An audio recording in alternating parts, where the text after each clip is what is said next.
여러분 안녕하세요. 이번 시간은 본인 컴퓨터의 사양을 확인하는 방법부터 컴퓨터에 기본으로 설치해야 할 프로그램, 컴퓨터를 시동하면 쓸데없이 실행돼서 컴퓨터의 자원을 소비시키는 프로그램을 종료하는 방법, 기본적인 바이러스, 멀웨어 검사와 가장 기초적인 사용법이지만 잘 신경 쓰지 않는 컴퓨터 사용 시에 염두해야 할 사항 등 컴퓨터의 기본적인 사용과 활용에 대해 단계별로 자세히 알아보도록 하겠습니다. 본 강좌는 활용성이 높은 컴퓨터 관리의 기본 상식을 모은 강좌이니 잘 시청하셔서 많이 활용해 보시기를 권합니다. 우선 본인 컴퓨터의 사양을 확인하는 방법이 되겠습니다. 요즘은 가정에 컴퓨터가 한 대씩은 다 있을 텐데 이 컴퓨터 사양을 모르게 되면 프로그램을 설치한다든지 업그레이드 할 때도 내 컴퓨터가 어느 정도까지 설치가 되는지 이런 것들을 알 수가 없어요. 그래서 최소한 본인 컴퓨터의 사양 정도는 알 수가 있어야 되겠죠. 우선 커맨드를 이용을 해서 사양을 아는 방법을 알아보도록 하겠습니다. 자, 키보드의 윈도우 키죠. 그 윈도우 키와 R을 누릅니다.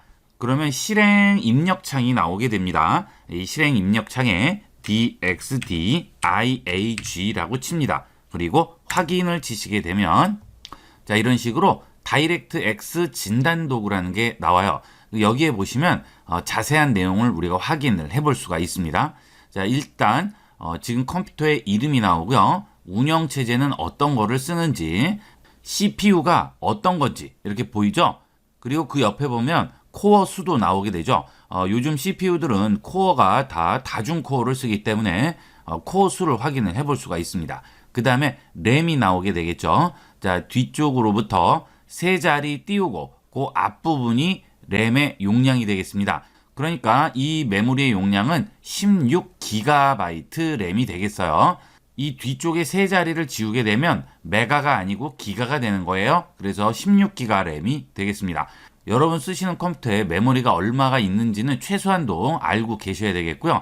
그 다음에 CPU가 뭔지는 최소한도 알고 있어야 되겠죠. 그러면 나중에 업그레이드 할 때도 어느 정도 업그레이드를 할 수 있는지, 메모리는 어느 정도 더 늘릴 수 있는지 이런 것들을 확인해 볼 수가 있겠죠. 만약에 이 메모리가 4기가만 꽂혀 있으면 8기가로 올리는 걸 권합니다. 이 메모리가 4기가에서 8기가로 올라가게 되면 속도가 엄청나게 향상되는 걸 느낄 수가 있어요.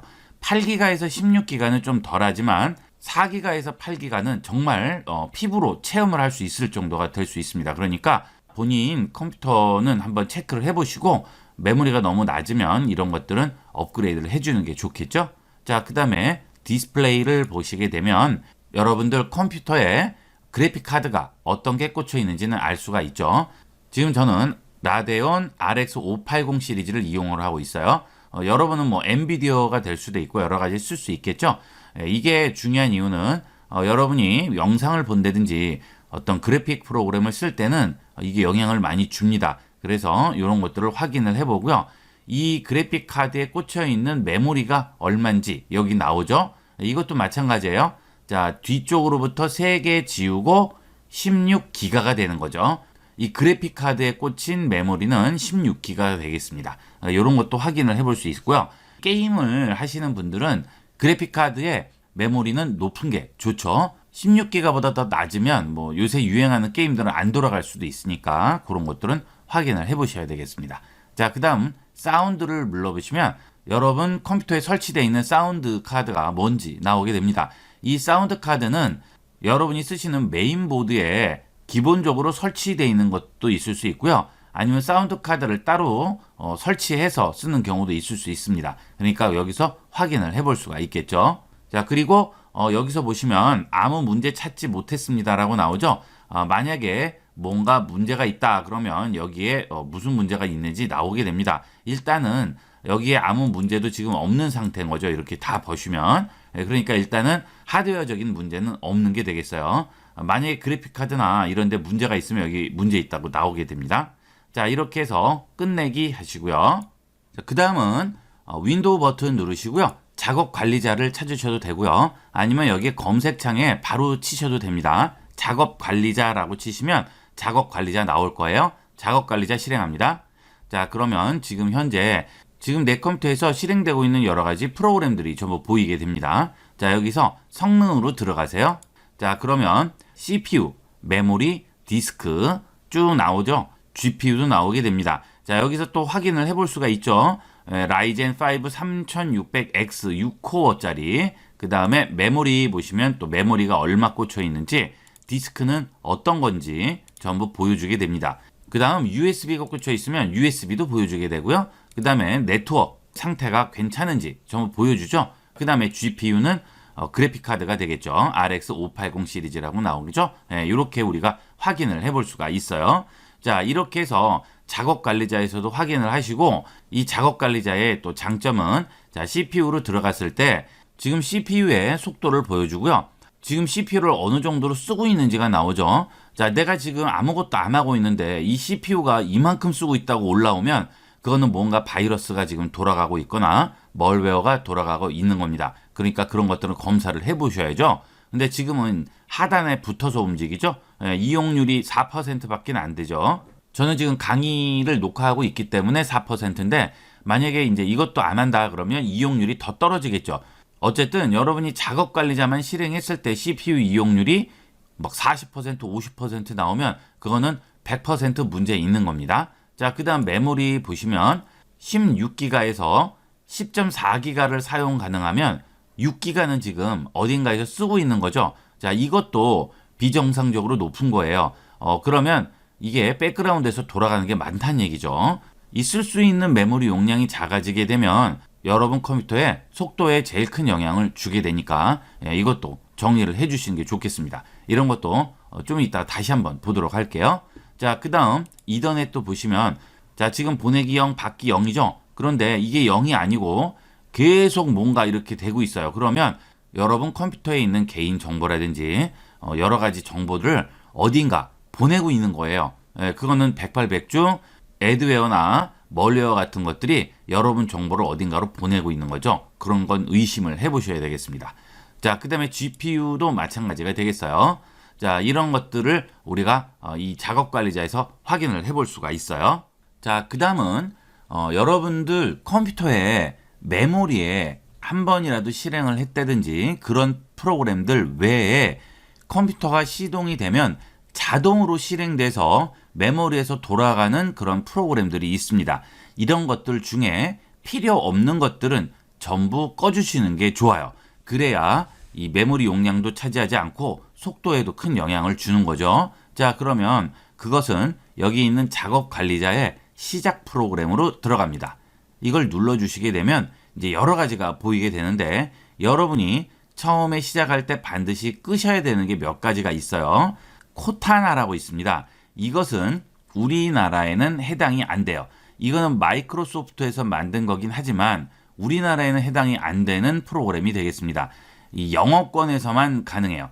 음성 인식을 해주게 하는 이런 프로그램인데, 영문 윈도우 10에만 적용되고요. 한글 윈도우 10은 아예 적용이 안 돼요. 그런데 무조건 돌아가게 돼 있습니다. 자, 이거 안 되겠죠. 시작할 때 무조건 돌아가게 되니까 이런 거는 꺼주는 게 좋겠죠. 그러면 이런 것들은 우측 버튼 눌러서, 지금은 제가 꺼놨죠. 사용 안 함이니까 사용으로 나오지만 이게 사용이 돼 있을 거예요. 여러분은 사용 안 함으로 바꿔주도록 하세요. 자, 이 코타나 일단 무조건 끄셔야 되고요. 자, 그 다음 여러분이 마이크로소프트의 원드라이브를 쓰시는 분도 있고 안 쓰시는 분도 있으실 거예요. 자, 원드라이브를 쓰지 않으시는 분들은 이것도 무조건 사용 안 함으로 주셔야죠. 자, 이거는 시작 시 영향이 어때요? 높아요. 그러니까 영향을 많이 주죠. 시동도 느려질 뿐더러 속도도 느려집니다. 이것도 사용 안 하시는 분은 사용 안 함으로 무조건 꺼놓도록 하세요.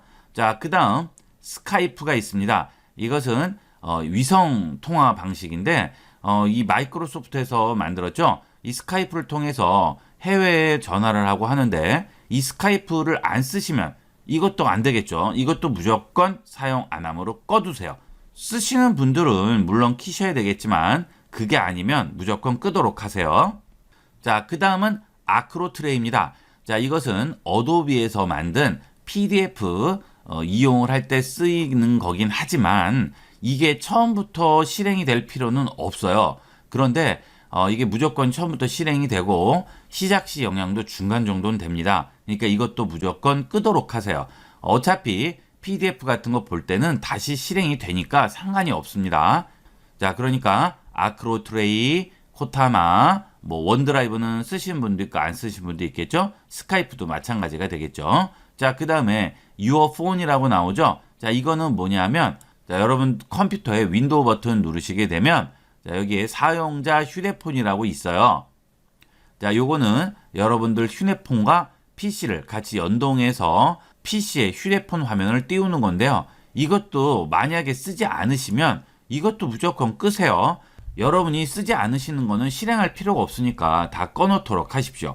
하지만 이런 윈도우 시큐리티 노티피케이션 이런 것들은 여러분들이 인터넷에 연결을 했을 때 바이러스나 이런 게 들어오지 않는지 체크하는 거니까 이런 건 끄면 안 되겠죠. 카톡 같은 것도 여러분들이 만약에 처음에 실행을 하게 되면 이 카톡이 알아서 실행되게 할까면 모르겠는데 여러분이 카톡을 알아서 실행할 것이다. 그럼 이것도 시작하자마자 알아서 나올 필요는 없어요. 그러면 이것도 사용 안 함으로 두시면 됩니다. 자, 사용 안 함으로 돼 있더라도 카톡이 있죠. 그러면 이걸 더블 클릭해서 실행을 하시면 카톡 실행됩니다.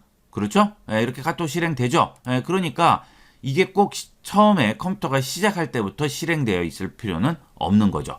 네, 이런 식으로 해서 시작 프로그램을 꺼주시면 부팅 속도도 빠르고 속도도 훨씬 빨라지게 되고 메모리도 정리가 가능하게 됩니다. 자, 그 다음은 이미 여러분들 메모리에 올라가 있는 여러 가지 프로그램들 중에 여러분들이 인터넷 뱅킹을 하시면 여러 가지 깔리는 것들 있죠.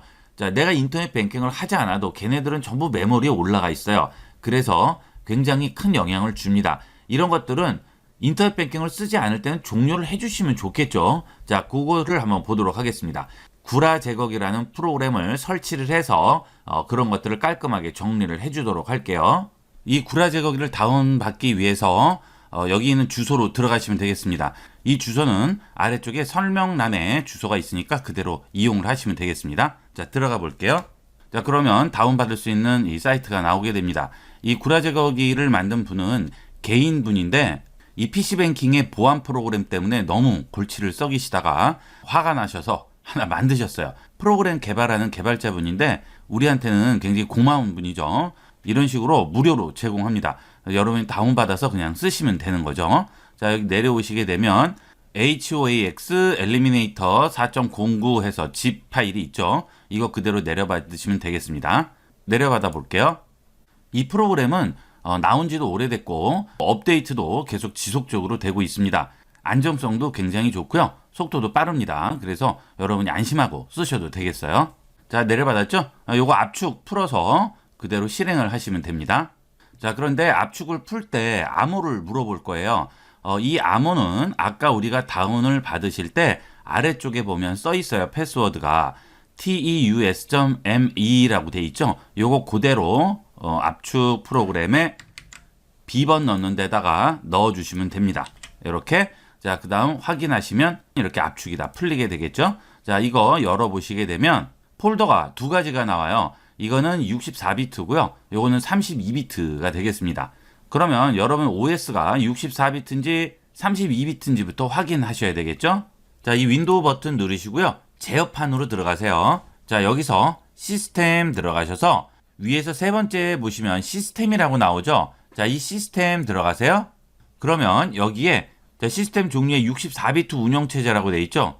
윈도우 10 64비트 운영체제가 되겠어요. 자, 그러면 우리가 설치도 64비트로 해주시면 되겠죠. 자, 여셔서 자, 이제 HOAX 엘리미네이터라고 해서 실행을 시키게 되면 자, 실행이 되는 분도 있고 자, 이런 말이 나와서 안 되는 분도 있을 거예요. 마이크로소프트 디펜더 스마트 스크린 때문에 이제 차단이 된 거죠. 자, 이런 것들은 디펜더를 일단 그 부분을 꺼주셔야 됩니다. 자, 그러기 위해서 설정으로 들어갑니다. 자, 윈도우 버튼 누르시고 설정 들어가세요. 여기서 업데이트 및 보안이 있죠? 자, 여기를 들어갑니다. 자, 그러면 왼쪽에 윈도우스 보안이라고 나오죠? 여기를 들어가세요. 자, 그러면 오른쪽 부분에 앱 및 브라우저 컨트롤이라고 나오게 되죠. 자, 여기 앱 및 브라우저 컨트롤 들어가셔서 평판 기반 보호 부분에 들어오시게 되면 앱 및 파일 검사라고 있습니다. 자, 여기를 꺼주세요. 자, 이걸 꺼주셔야 앱을 실행을 할 수가 있어요. 자, 그 다음 다시 실행을 해보면 자, 이렇게 실행이 되게 됩니다. 자, 여기 보시게 되면 지금 내 PC에 자, 애니사인 for PC, KT 인증서 관리 이 두 개가 지금 설치되어 있죠. 자, 여기 위 목록에 없는 숨은 구라도 삭제 뭐 이렇게 나오죠. 여기에 쓸데없이 설치된 것들 다 없애라는 얘기죠. 자, 여기서 모두 제거를 해버릴게요. 저는. 자, 이거 제거하면 인터넷 뱅킹 쓰지 못하는 거 아닙니까? 상관없어요. 어차피 인터넷 뱅킹 들어가면 다시 또 설치됩니다. 여러분이 인터넷 뱅킹을 쓰지 않는 상태에서는 지우고 쓰시다가 인터넷 뱅킹 들어가면 시간이 조금 걸리더라도 다시 설치가 되겠죠. 그런 식으로 이용하시면 되겠어요. 조금 불편해도 이 액티브엑스가 완전히 없어질 때까지는 어쩔 수가 없습니다. 자, 모두 제거하겠습니다. 예 할게요. 자, 그러면 완전히 제거가 됐죠. 이렇게 해서 일단 필요 없이 실행되어 있는 그런 보안 프로그램 같은 것들은 제거를 해주세요. 왜냐하면 그런 것들이 있으면 이 윈도우 기본 바이러스 프로그램인 디펜더와 또 충돌이 있을 수도 있고 하니까 되도록이면 여러 가지 설치를 안 하는 게 좋습니다. 자, 그 다음은 중요한 게 컴퓨터에 보드라든지 그래픽카드에 드라이버들이 제대로 설치되어 있는지를 확인을 하셔야 돼요. 그래야 여러분 컴퓨터의 성능을 최대한 발휘를 할 수가 있어요. 자, 다시 설정으로 들어갑니다. 자, 여기 설정 들어가셔서 업데이트 및 보안 다시 들어가세요. 자, 들어가시게 되면 여기에 현재 최신 상태라고 나오죠. 자, 항상 이거를 최신으로 유지를 하도록 하세요. 이게 왜 그러느냐 하면 새로운 바이러스가 나온다거나 또는 자, 이런 윈도우 10 같은 OS 프로그램에는 나중에 발견되는 이런 에러들이 계속 나오게 됩니다. 이런 것들을 그때그때 수정해서 고쳐줘서 원활히 돌아가게 만드는 게 이 업데이트죠. 그래서 되도록이면 이 업데이트는 꼭 최신 상태로 만들어 주시기를 권합니다. 자, 그 다음 여러분 컴퓨터에 여러 가지 부품들의 드라이버가 제대로 업데이트 됐는지 확인을 꼭 해주셔야 돼요. 자, 여기 윈도우 버튼 누르시고요. 여기에 제어판으로 들어갑니다. 자, 제어판에서 하드웨어 및 소리 들어가세요. 자, 거기서 장치 관리자로 들어갑니다. 자, 그러면 여러분들 컴퓨터에 설치되어 있는 여러 가지 부품들이 전부 나오게 됩니다. 제일 중요한 건 뭐냐면 그래픽 카드 드라이버가 되겠어요. 자, 디스플레이 어댑터가 그래픽 카드인데요. 이 디스플레이 어댑터에 들어가시면 여러분 컴퓨터에 설치되어 있는 그래픽 카드 종류가 나오죠. 자, 이걸 더블 클릭합니다. 그러면 드라이버라고 있죠. 자, 이 드라이버에 들어가시게 되면 이 드라이버가 언제 설치됐는지 나오게 됩니다. 2020 11월 25일 날 설치됐죠. 지금 뭐 한 달 조금 넘었네요. 그렇죠? 이거는 뭐 최신 드라이버가 되겠죠. 드라이버 업데이트해서 자동으로 될 수도 있는데 이거는 거의 안 되고요. 여러분들이 다운을 받으셔야 돼요. 자, 지금 보시면 AMD에서 나온 라데온 RX 580 시리즈가 되겠습니다. 자, 이 그래픽카드를 제조한 업체가 있을 거예요. 그 업체에 가서 드라이버를 내려받으시면 되겠습니다.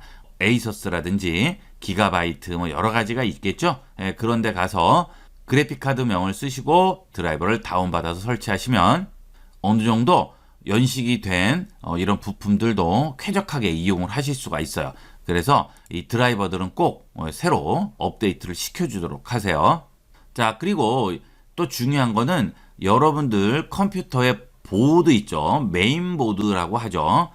CPU도 꼽혀 있고 메모리도 꼽혀 있고 그래픽 카드도 꽂히는 메인보드가 되겠습니다. 굉장히 중요하죠. 이 메인보드의 드라이버도 필요한데 자, 내 메인보드는 어디서 만들었으면 모델명이 뭔지 그거는 여기가 알 수가 없어요. 자, 메인보드명은 우리가 지금 알아본 데서는 알아볼 수가 없고요. 커맨드를 이용을 해서 알아보게 됩니다. 자, 윈도우 키와 R 누릅니다. 자, 그러면 커맨드 창이 나오죠. 자, 이 실행창에 커맨드라고 치세요. CMD 하고 확인하시게 되면 이렇게 커맨드 창이 나오게 돼요. 자, 여기다가 지금 제가 입력한 이걸 그대로 입력하시면 되겠습니다. WMIC 베이스보드 get 프로덕트죠. 자, 이것도 똑같이 아래 설명란에 있으니까 그대로 이용하도록 하세요. 자, 여기서 엔터 칩니다. 자, 그러면 프라임 B450 플러스라고 해서 나오죠. 이렇게 쉽게 알 수 있어요. 이 메인보드명 때문에 컴퓨터 케이스 열고 보드명 확인하고 하시는 분이 뭐 거의 대다수인데 그럴 필요 없어요. 여기서 아주 간단하게 알아볼 수가 있죠. 프라임 B450 플러스. 자, 그러면 이걸 만든 회사는 어디냐? 자, 그것까지는 뭐 필요 없어요. 왜냐하면 여러분이 인터넷에 한 번만 치시면 그대로 나오니까. 자, 여기다가 이렇게 치세요. 그렇죠? 그러면 프라임 B450 에이서스에서 나왔네요. 그죠? 그러면 여기 에이서스 들어가셔서 여기서 서비스 들어가셔서 다운로드 간 다음에 여기서 드라이버를 다운 받으시면 되겠죠. 이 보드용 드라이버는 이 보드에 랜 카드도 붙어 있고 사운드 카드도 붙어 있고 칩셋도 있고 여러 가지가 있기 때문에 그런 드라이버들을 다운을 받으시면 항상 최적의 상태를 유지를 할 수가 있겠죠. 이런 것들도 속도에 영향을 많이 주고요. 그 다음에 컴퓨터가 자꾸 다운이 된다든지 이럴 때도 많이 도움이 됩니다. 이런 업데이트는 꼭 자주 해주도록 하세요. 자, 그리고 이왕 설명을 드렸으니까 자, 이 컴퓨터 사양을 좀 더 자세히 알아볼 수 있는 프로그램을 하나 소개시켜 드리도록 하겠습니다. 자, 이것도 아래 설명란에 있으니까 그대로 이용하시면 돼요. 자, 치시면 자, 여기에 보시면 다운로드 CPU Z라고 해서 나오죠. 자, 요거 다운을 받으셔서 이용을 하시면 설치할 필요도 없이 아주 간단하게 이용을 할 수가 있어요. 자, 여기 다운을 받아서 압축을 풀었죠. 열어보시게 되면 여러 가지가 나오죠. 자, 여기서 CPU Z X64 요거 실행하시면 되겠습니다. 여러분들은 32비트면 32비트 실행하시면 돼요. 자, 더블 클릭하시면 자, 이렇게 나옵니다. 아주 자세하게 나와요. 이게 CPU는 AMD고 뭐 이런 정보들이라든지 그다음에 메인보드 하면 에이서스 텍의 자, 어떤 모델인지 전부 다 나오죠. 자, 여기서도 확인을 하실 수 있으니까 이것도 이용을 해보세요. 이거는 뭐 설치하는 게 아니고 그냥 실행하는 거니까 내 컴퓨터에 뭐 다른 거 설치할 필요도 없이 간단하게 이용을 할 수가 있고요. 필요 없으면 이제 끝났으면 지워버리면 되겠죠. 이렇게 활용을 하시면 되겠어요. 자, 이렇게 드라이버를 다 업데이트 하신 다음에 그 다음에 여러분이 이제 필수적으로 설치를 하셔야 되는 기본 프로그램들이 있죠. 그런 것들도 설치를 해주시면 좋겠습니다. 여러분들이 압축 같은 거를 많이 이제 다운을 받고 하시는데 이 압축 프로그램은 제가 써본 압축 프로그램 중에는 이 반디집이라는 게 가장 좋아요. 그래서 여러분들도 되도록이면 이 반디집 쓰기를 많이 권합니다. 저는 주위에 압축 프로그램을 권할 때는 뭐 거의 반디집을 권하고 있어요. 이게 써보니까 가장 용량도 적게 차지하면서 안전하고 속도도 빠릅니다. 이 반디집 다운을 받는 위치도 똑같이 아래쪽에 설명란에 있으니까 거기에서 이용을 하도록 하세요. 자, 이렇게 해서 반디집 다운로드 해주시면 되겠죠. 뭐 프로페셔널 에디션 구하셔도 되는데 그냥 이용하셔도 상관없습니다. 다운로드 하시면 무료로 이용하실 수가 있고요.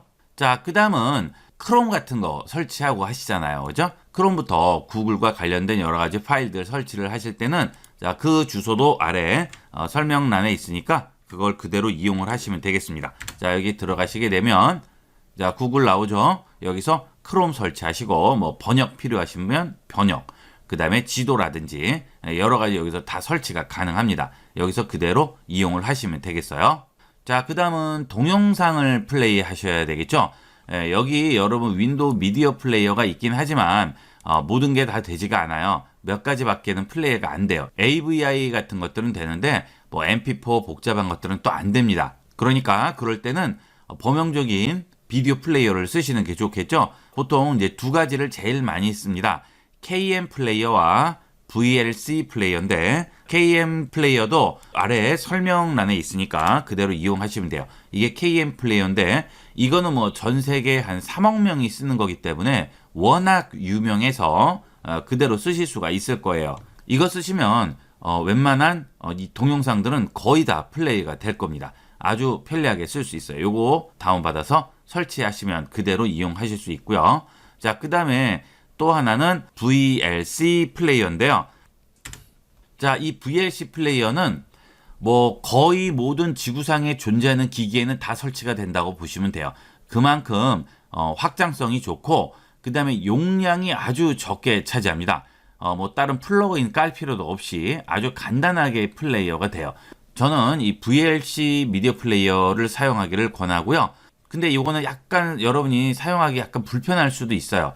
좀 직관적이진 않아요. 그러니까 좀 더 편하게 사용하시려면 KM 플레이어를 아까 보신 것처럼 이용하시면 되겠습니다. 이거는 여러분이 두 개를 한번 설치를 해보시고 나에게 이거 맞겠다 싶은 걸로 이용을 하시면 되겠죠. 일단 설치해서 한번 써보시는 걸 권해요. 자, 그 다음에 이건 이제 기부학이고 유료가 아니에요. 기부학이에요. 여기는 비영리기관이라서 돈을 지불을 해서 사는 건 아닙니다. 이것도 일종의 무료가 되겠죠. 이렇게 이용하시면 되겠어요.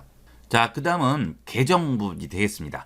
자, 여러분들이 처음에 윈도우를 설치를 하실 때 관리자로 그냥 설치하시는 분도 있고 아니면 계정을 새로 만드시는 분도 있는데 일단 그거부터 한번 확인을 해보도록 할게요. 자, 윈도우 키 누르시고요. R 키 동시에 누르시면 커맨드 창 열리죠? 여기서 커맨드 칩니다. CMD 치시면 이렇게 커맨드 창이 뜰 거예요. 자, 여기다가 netpl wiz라고 칩니다. 자, 요것도 아래 설명란에 있어요. 그대로 이용하시면 되겠어요. 자, 여기 실행을 하게 되면 이런 식으로 사용자 계정이 나오게 돼요. 자, 여러분들 계정을 보시게 되면 두 개가 있는 게 정상이에요. 만약에 자, 이 아래쪽에 이런 이름이 없고요. 어드미니스트레이터라는 것만 있어요. 그러면 좀 위험합니다. 왜냐하면 관리자 모드인 거예요. 그러면 여러분이 이 컴퓨터에 대해서 뭐든지 다 할 수가 있는 거죠. 즉, 여러분이 관리자 모드로 컴퓨터를 쓰는 도중에 바이러스가 들어오면 아주 심각해질 수가 있는 거예요. 그래서 되도록이면 관리자 모드는 필요할 때만 쓰는 거고 보통 때는 일반 계정을 쓰는 거죠. 이렇게 이용을 하도록 해야 됩니다. 자, 만약에 이 일반 계정이 없을 때는 추가를 한 다음에 계정을 하나 새로 만들어서 평상시에는 그 계정을 이용하도록 하시고 특별한 경우만 이 관리자 모드를 이용을 하시길 권해요. 이게 여러분들이 이게 항상 관리자 모드를 열어놓다 보면 바이러스나 이런 멀웨어 이런 거에 굉장히 취약하게 되니까 이거는 마이크로소프트에서도 권하지 않는 방식이 되겠습니다. 그러니까 하나만 있는 분은 반드시 또 하나를 만들어서 계정을 두 개를 쓰시고요. 자, 그 다음에 하나의 컴퓨터로 여러 명이 쓰는 경우가 있죠. 자, 그럴 때는 내가 주로 쓰는 프로그램이 있고 그 다음에 내가 설정을 해놓은 값들이 있는데 사람이 바뀔 때마다 굉장히 귀찮아지죠. 그러니까 그때는 각각 계정을 따로 두고 들어가게 되면 자기 계정으로 들어갔을 때는 내가 원래 쓰던 환경 그대로 보이고요. 다른 사람이 다른 사람 계정으로 들어가면 또 그 사람 환경에 맞는 그 상태가 그대로 나오게 됩니다. 정말 편하게 쓸 수 있죠. 그래서 여러 명이 쓰는 컴퓨터는 각각의 계정을 이용하도록 하세요. 그러면 자기 계정과 비번 같은 거를 지정을 해서 이용을 하실 수가 있겠죠. 이렇게 이용하시면 아주 편리하게 이용할 수 있고 그렇게 되면 다른 사람 계정에는 접근을 할 수가 없죠. 자, 이런 식으로 활용하는 방법이 있겠죠. 자, 그 다음은 보안 부분을 보도록 하겠습니다. 자, 또 설정으로 들어갑니다. 윈도우 시작 버튼 누르시고요. 자, 여기서 설정 들어갑니다. 자, 그리고 아래쪽에 업데이트 및 보안 들어가세요. 자, 왼쪽에서 윈도우 보안 들어가시게 되면 자, 여기 윈도우 보안 열기라고 나오죠? 자, 여길 들어가세요. 자, 그러면 보안 한눈에 보기에서 바이러스 및 위협 방지라고 나옵니다. 자, 여길 들어가세요. 그러면 설정 관리라고 나오죠? 바이러스 및 위험 방지 설정이라고 돼 있는데 이 설정 관리에 들어가시게 되면 실시간 보호하고 돼 있습니다. 자, 이것을 켜주시는 거예요. 자, 이 기능은 윈도우 디펜더로 바이러스 백신에 대해서 위협 방지 설정을 보고하고 업데이트 하는 거죠. 그러니까 자, 이걸 켜놓으면 실시간으로 보호해주게 되는 거죠. 이 디펜더가 다른 뭐 유료 프로그램이나 다른 무료 프로그램들에 비해서 이렇게 뒤처지는 게 없어요. 이게 이 윈도우 디펜더가 윈도우 기본 설정이라고 그래서 되게 무시들을 많이 하시는데 전혀 그렇지 않습니다. 이 마이크로소프트에서도 보안이나 이런 바이러스 쪽에 굉장히 많은 투자를 하고 있기 때문에 새로운 바이러스가 나오거나 또는 멀웨어 악성 코드가 나오게 되면 거기에 바로바로 대처를 해서 윈도우를 업데이트를 해주죠. 그러니까 어떻게 보면 더 안전하다고 볼 수도 있어요.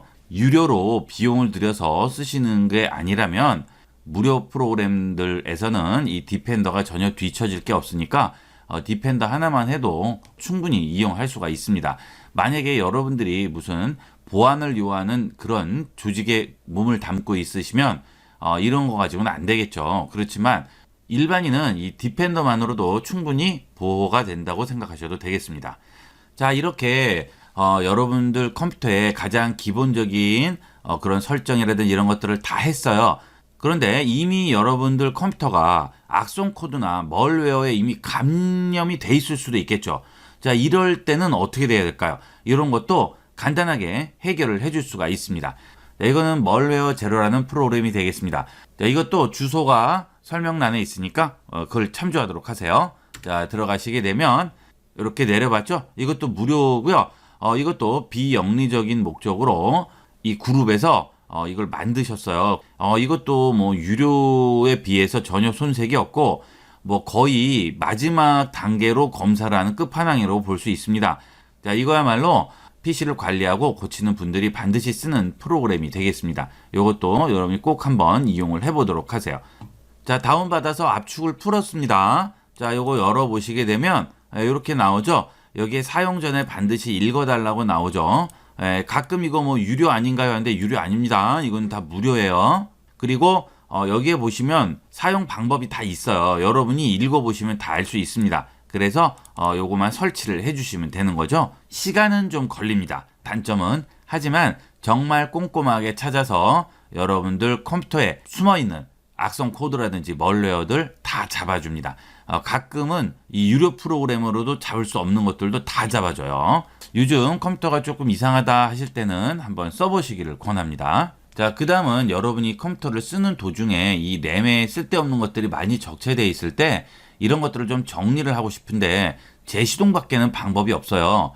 컴퓨터는, 스마트폰은 중간에 이 메모리에 있는 것들을 날려줄 수가 있는데 컴퓨터는 그게 안 되죠. 그러니까 재시동밖에 없죠. 그런데 마이크로소프트에서는 램 맵이라고 해서 그런 것들을 한꺼번에 싹 정리해주는 프로그램을 하나 제공합니다. 이것도 무료입니다. 자, 요거는 꼭 이용을 해보세요. 이건 마이크로소프트에서 만들었기 때문에 윈도우에 최적화되어 있고 가장 안전하다고 할 수가 있겠죠. 자, 여기에 보면 다운로드 램 맵이라고 있습니다. 요거 다운을 받으시면 되겠고요. 주소도 똑같이 설명란에 있으니까 확인하도록 하세요.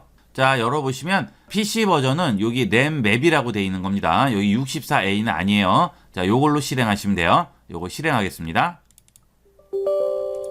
자, 그러면 라이센스 나오죠? 어그리 하시고요.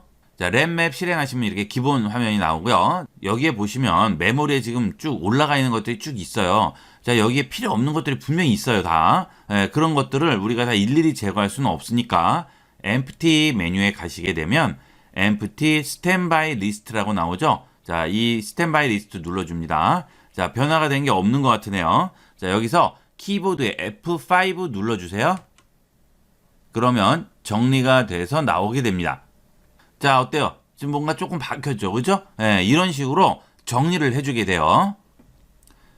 자, 이런 식으로 해서 여러분들이 윈도우 10을 이용해서 컴퓨터를 쓰실 때 가장 필요하고 가장 기초적이면서 꼭 써보셔야 되는 그런 기능들을 위주로 쭉 설명을 드렸습니다. 그 다음에 외부 프로그램을 이용을 해서 여러 가지 체크하는 방법이라든지 이런 것도 쭉 알아봤어요. 마지막으로 이 내용은 여러분들이 신경을 안 쓰시는 부분인데 어떻게 보면 굉장히 중요한 게 되겠습니다. 여기 윈도우에 보시면 바탕화면이 있죠. 이 바탕화면에 아이콘이라든지 폴더, 파일들을 굉장히 많이 놓고 쓰시는 분들이 많아요.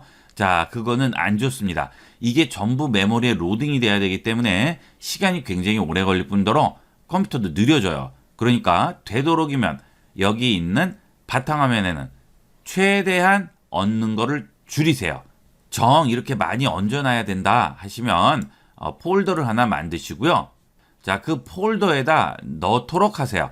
자, 이렇게라도 좀 줄이세요. 자, 바깥에 나와 있으면 부팅도 느려질 뿐더러 메모리도 많이 잡아먹으니까 꼭 요거 명심하시고요. 자, 그 다음에 이것도 좀 더 절약할 수 있는 방법은 자, 여러분들이 이 폴더를 자주 쓰는 폴더예요. 그러면 이것을 D 드라이브나 이런 데다가 넣어두세요. 자, 예를 들어서 이 폴더를 이제 여기 D 드라이브에다 넣었다고 할게요. 자, D 드라이브. 자, 그래서 그게 예를 들어서 자, 여기 있는 데스크라는 이 폴더라고 해볼게요. 자, 이거를 우측 버튼을 누르신 다음에 시작 화면에 고정으로 바꾸세요. 자, 그러면 얘를 구태여 바탕화면에 뺄 필요 없이 자, 윈도우 시작 버튼을 누르시게 되면 여기에 폴더가 나오게 됩니다. 자, 요걸 누르시게 되면 바로 뜨겠죠. 자, 이렇게 하게 되면 바탕화면에 놓을 필요 없이 D 드라이브에 놓고 이런 식으로 활용할 수가 있죠. 아주 편리하게 쓸 수가 있습니다. 이것도 많이 이용을 해보도록 하세요. 자, 그 다음은 여러분이 이제 별로 신경 안 쓰고 넘어가는 부분인데 이것도 어떻게 보면 되게 중요합니다. 자, 여러분들이 USB를 컴퓨터에 꽂으시죠? 네, 그래서 이제 USB에 있는 내용을 복사하고 뭐 여러 가지 썼어요. 자, 그 다음에 USB를 제거할 때 어떻게 하세요? 그냥 뽑으시죠. 안 돼요, 원래는. 지금까지는 아무 문제 없었다 하시더라도 앞으로는 어떤 문제가 생길지는 모릅니다. USB를 그런 식으로 그냥 막 뽑으시면 나중에 되면 이 USB에 있는 자료가 한 방에 날아가는 수도 생겨요. 컴퓨터에 영향을 주는 건 둘째치고 일단 USB 안에 있는 데이터가 완전히 날아가는 수가 생겨요. 이 USB는 복구도 안 됩니다. 그러니까 요거는 항상 안전하게 빼주도록 하세요. 자, USB 우측 버튼 누르시고요. 여기서 꺼내기를 해주세요. 꼭 꺼내기로 이용을 해서 꺼내도록 하세요. 자, 그러면 띠리링 소리가 나면서 USB가 제거되죠? 이때 뽑으시면 되는 겁니다. 그런데 이런 거 없이 뽑으시면 언젠가는 이 USB가 꼭 수명을 다해서 말썽을 부릴 거예요. 그러니까 중요한 자료 같은 거 담거나 특히나 또 외장 하드 같은 거 쓰시는 분들은 꼭 반드시 우측 버튼 눌러서 꺼내기 한 다음에 이 컴퓨터에서 제거하도록 하세요. 아예 습관을 들이도록 하세요. 자, 이렇게 해서 이번 시간은 컴퓨터의 가장 기본적이고 기초적인 활용이나 사용법에 대해서 자세히 알아봤습니다. 이미 컴퓨터 쓰신 지 좀 오래되신 분들도 한번 초심으로 돌아가셔서 싹 다 정리를 해서 깔끔하게 이용을 하시면 좀 더 쾌적하게 쓰실 수가 있을 거예요. 이번 시간은 여기까지 하도록 하겠습니다. 감사합니다.